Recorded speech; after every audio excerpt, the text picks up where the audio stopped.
The Black Cat.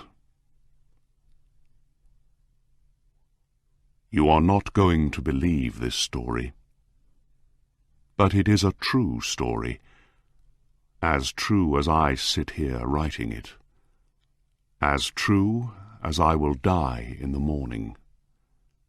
Yes, this story ends with my end, with my death tomorrow. I have always been a kind and loving person. Everyone will tell you this. They will also tell you that I have always loved animals more than anything. When I was a little boy, my family always had many different animals round the house. As I grew up, I spent most of my time with them, giving them their food and cleaning them. I married when I was very young, and I was happy to find that my wife loved all of our animal friends as much as I did. She bought us the most beautiful animals. We had all sorts of birds, goldfish, a fine dog, and a cat. The cat was a very large and beautiful animal. He was black all over, and very intelligent.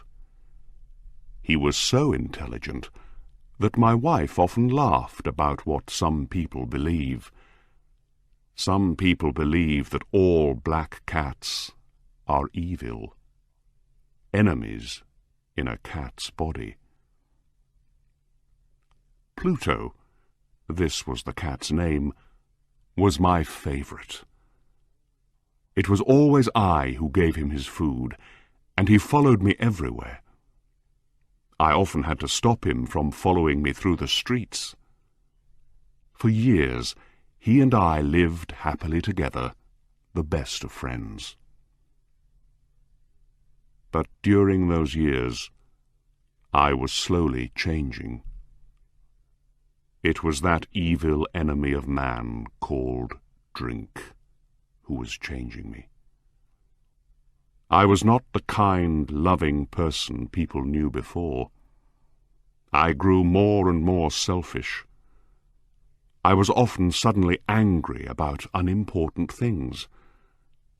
I began to use bad language, most of all with my wife. I even hit her sometimes. And by that time, of course, I was often doing horrible things to our animals. I hit all of them, but never Pluto. But my illness was getting worse. Oh yes, drink is an illness. Soon I began to hurt my dear Pluto too. I remember that night very well. I came home late, full of drink again. I could not understand why Pluto was not pleased to see me. The cat was staying away from me.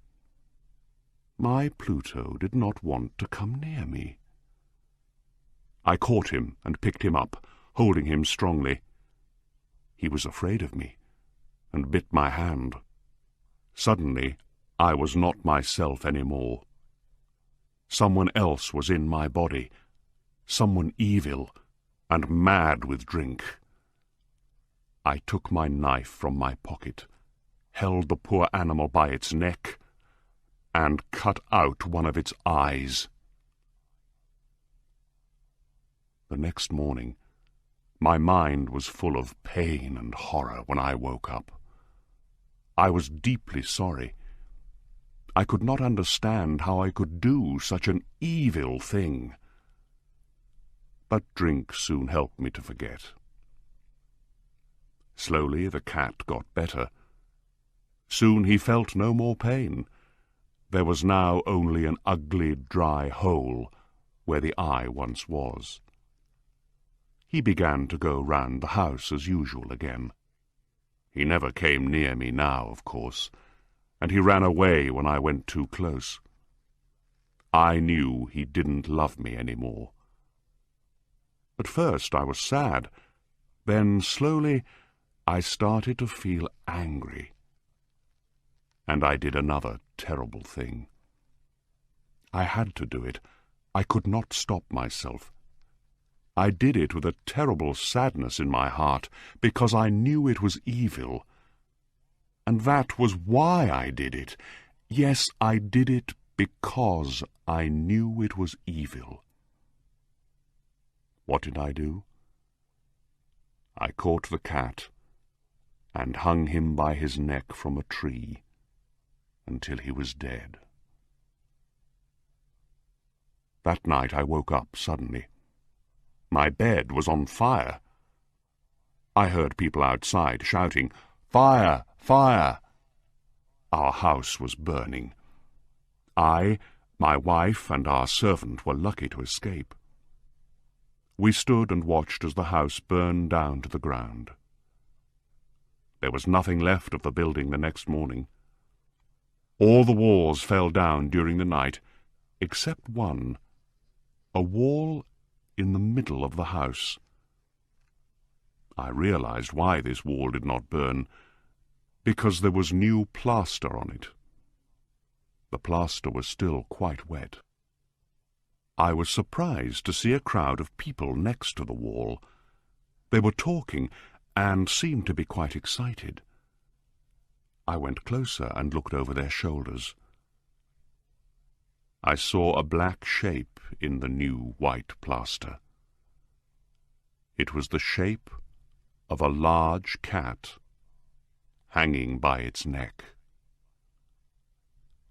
I looked at the shape with complete horror. Several minutes passed before I could think clearly again. I knew I had to try to think clearly. I had to know why it was there. I remembered hanging the cat in the garden of the house next door. During the fire, the garden was full of people. Probably someone cut the dead cat from the tree and threw it through the window to try and wake me. The falling walls pressed the animal's body into the fresh plaster. The cat burned completely, leaving the black shape in the new plaster. Yes, I was sure that was what happened. But I could not forget that black shape for months. I even saw it in my dreams. I began to feel sad about losing the animal, so I began to look for another one. I looked mostly in the poor parts of our town, where I went drinking.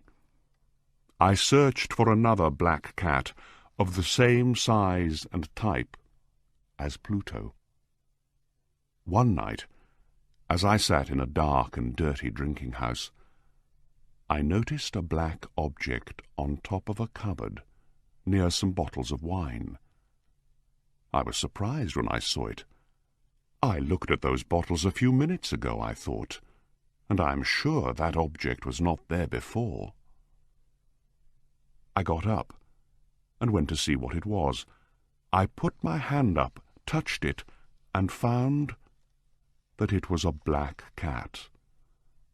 A very large one, as large as Pluto.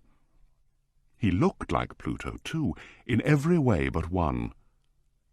Pluto did not have a white hair anywhere on his body. This cat had a large white shape on his front. He got up when I touched him, and pressed the side of his head against my hand several times. He liked me. This was the animal I was looking for. He continued to be very friendly, and later, when I left, he followed me into the street. He came all the way home with me — we now had another house — and came inside. He immediately jumped up onto the most comfortable chair and went to sleep. He stayed with us, of course. He loved both of us, and very soon he became my wife's favorite animal. But as the weeks passed, I began to dislike the animal more and more. I do not know why, but I hated the way he loved me.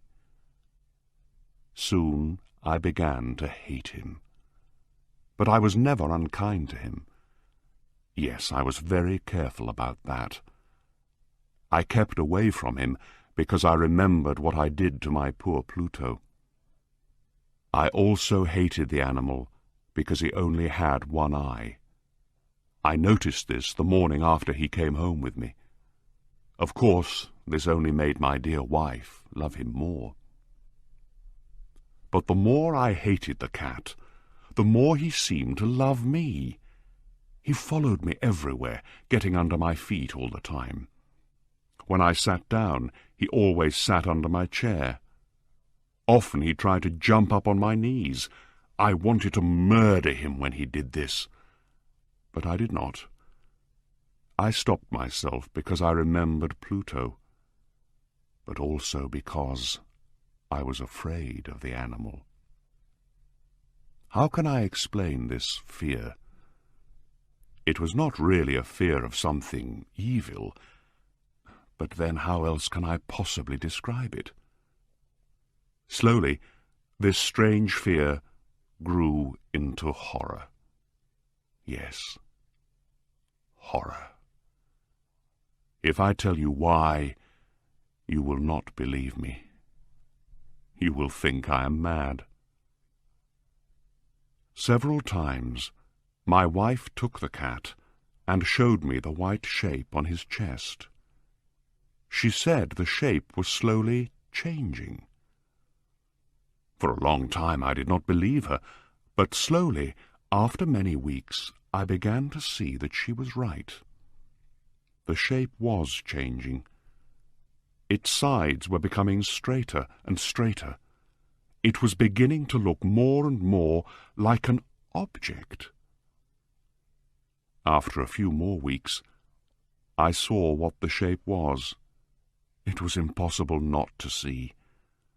There on his front was the shape of an object I am almost too afraid to name.